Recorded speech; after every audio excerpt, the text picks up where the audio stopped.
Hello, this is Artist Fluid. You can follow me at Artist Fluid. Today I'm going to be talking about anxieties and art. Now, I'm not going to make it seem like I have all of the answers. I obviously don't. I'm starting this video and it's my first YouTube video, so I have anxiety about posting it in the first place. Anxiety comes in all different strokes, all different flavors, all different everything.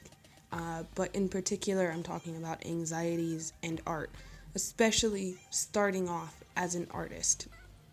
Now, I know that there's thousands and millions of art Instagrams, so when you start yours, there's usually going to be some sort of anxiety that comes along with it.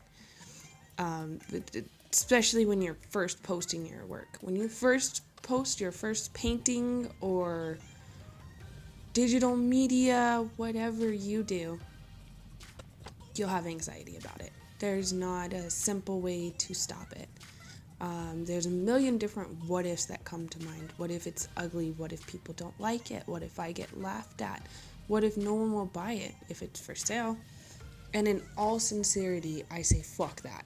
The biggest and the greatest choice I've ever made is to start sharing my art. And that fear of rejection is one of my biggest setbacks that I had to overcome, that I'm still working to overcome. Every time I do an art show at this point, I'm still thinking I'm going to be rejected. Every time, I'm wondering about rejection with this video. What if no one likes it? But you know what? It doesn't fucking matter. It doesn't matter in the long run. And I'm not saying that it's all bubblegum and rainbows. No, it's not. You face that rejection online and in person, but you can also find love in the art community. I know, it sounds so corny, but really, you can find love in the art community. You're finding love from your fellow artists. Now, I'm going to share with you how I overcame my initial anxieties online and offline. So, I started posting my art online on my personal Facebook, and I got love from my family and close friends. I have about 2,000 people on my Facebook, and I was getting the first one got me 30 likes, and then it started to dwindle for sure.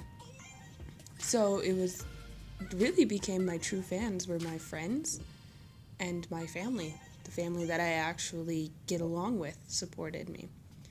And the only issue with that is that your family and your friends are here to support you. And they're just there to support you.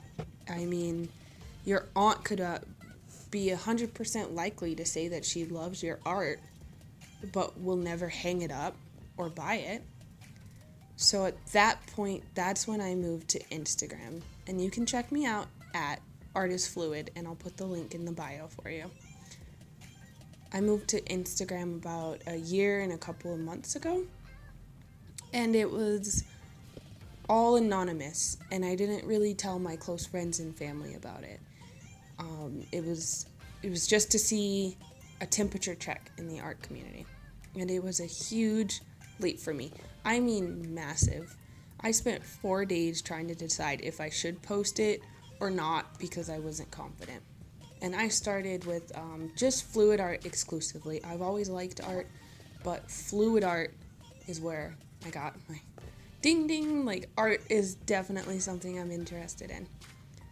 And I had a painting. I don't even remember what it looked like, but I spent 4 days trying to figure out if I should post it or not, because I was going through those what ifs, those magical what ifs of what if someone doesn't like it? What if they make fun of me? The list goes on.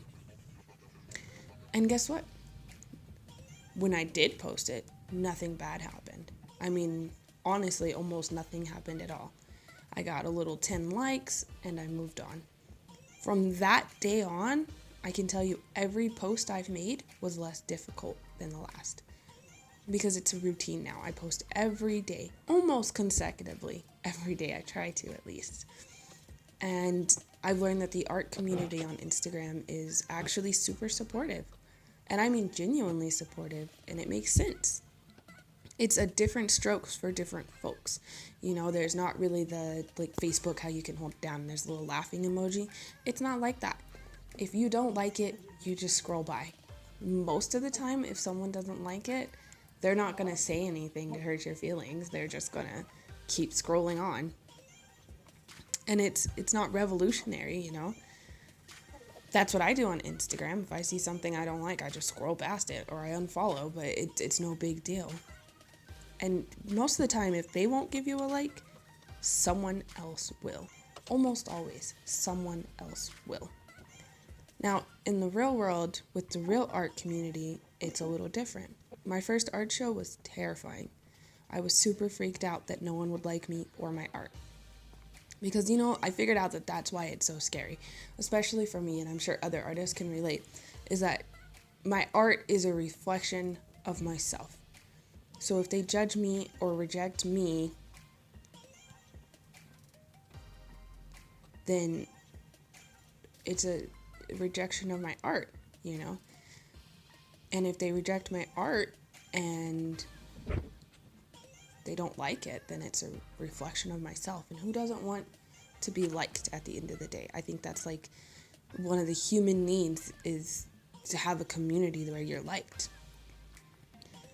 And it comes across as if they reject your art, they're essentially saying you're not good enough. But that's not true at all. Where you're at in your creative journey is just where you're at. You're still good enough. Even if you're rejected 30 times, that one time you receive accolades is so gratifying that you won't even give a fuck about the rejections. Honestly, it's worth it. But my first art show, I was not accepted with open arms or love or any of that, honestly. I was an outsider, but the community of customers liked my art. They stopped by my table, they took pictures with me, they talked with me, and I sold a painting. Even though it was to my mom, it still counts. And the customers didn't give a damn, honestly, if the artist next to me thought I was artsy enough or if I was a real artist.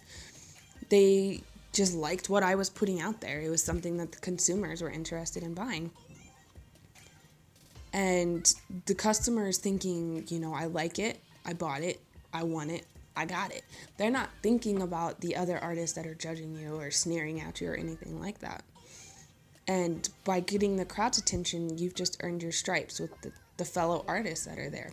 They see that customers want your art, and you're suddenly a rank above them, you know, especially if they're not selling anything. And it's not necessarily a competition, but it does feel like one, honestly. It's always felt like one.